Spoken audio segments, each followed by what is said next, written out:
Hello, I'm going to do a quick video here about DAW systems and getting started on them, getting started on writing songs and composing and how you can record audio to do that, and I'm hopefully going to do it with as little rambling as possible, so let's get started.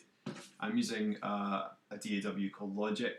There are a great many different ones out there. Some are free, some are not so free.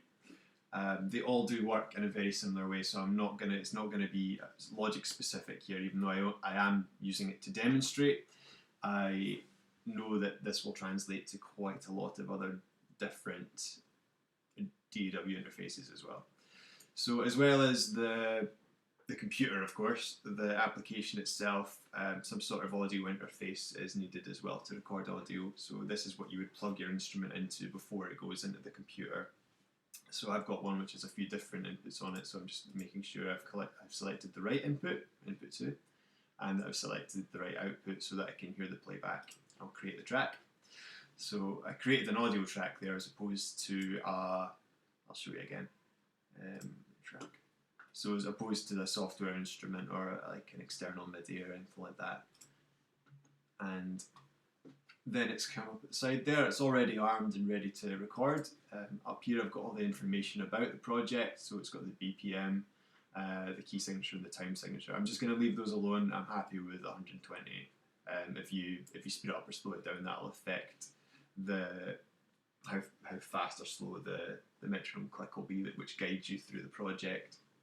So I'll just get some chords in first off. So chords, and here we go.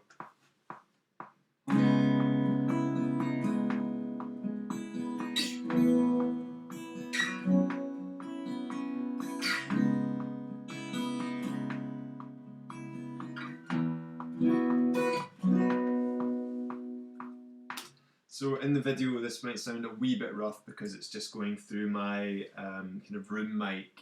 It does sound lovely and pleasing in here, but through the video it might not sound quite so great. But anyway, so that was okay. I did not too bad there. So what I could do from there is I could chop it up and arrange it differently if I wanted to flip them over. So I had a different chord sequence for the last 8 bars than I had from the first 4 bars and the last 4 bars. So I'll just chop that in half using the scissors tool, and then what I can do is I could potentially put the latter 4 bars in front of the former, and then play it back.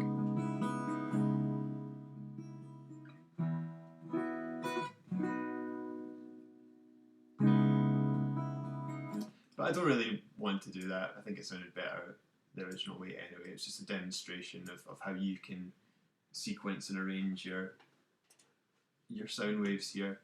So you can see as I've recorded in, the numbers up here are the bar numbers.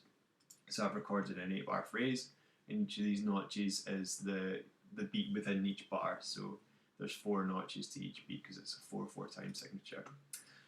So what I'm going to do, because I want to repeat that a couple of times, that sequence a couple of times, I can basically copy and drag it so it repeats. And now I've got, instead of 8 bars, I've got 16 bars, and I could keep doing that until I had the length that I wanted.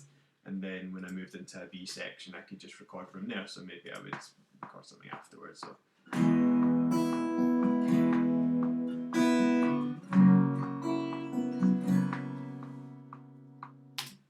But anyway, back to here. So what I'll do is I'll create another track and I'll start to layer on top of that, put a wee melodic embellishment on top of it. So create a new track, and it's just assuming that I want the same inputs and outputs, which I do.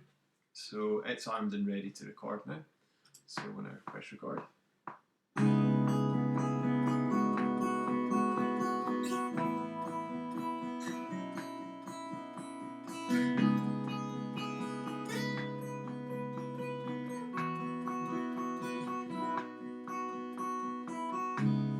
So there we go, that was just an 8 bar thing there, so I'll just line that up and I'll copy that a couple more times as well.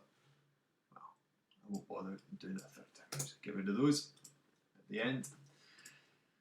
So then when I play it back, you can hear the 2 together, and then you can mix them against each other, just using the sliders here. If I open the wee mixer box here.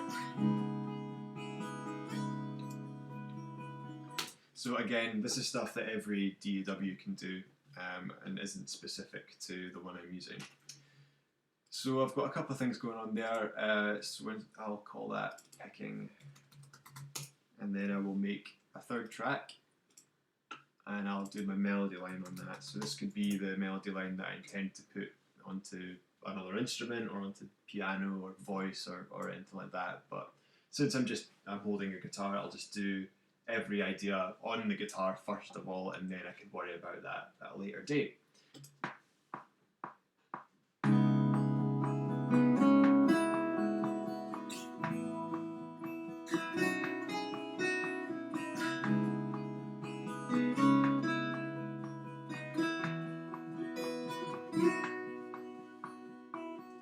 So again, that sounded okay. If I'd made any mistakes, I could just chop it up and I could go back to, say if I made a mistake at bar 5, I could just move the playhead to bar 5 and then overdub. I could just drag it back.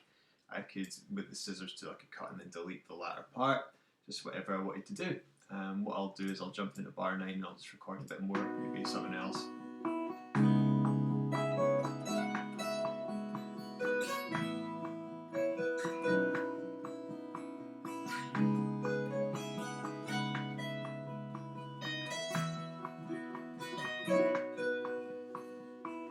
So, I mean, that's something. I've got something at least. So I'll leave it there. So maybe I'm done for the day and I'm going to do something else for a while, or I've just run out of steam. I need to wait until I get a new idea. What I can do is I can save it and I can create a mixdown. So I'll do that just now. So in Logic, it's under bounce. Sometimes it's just export or something like that. Create mixdown.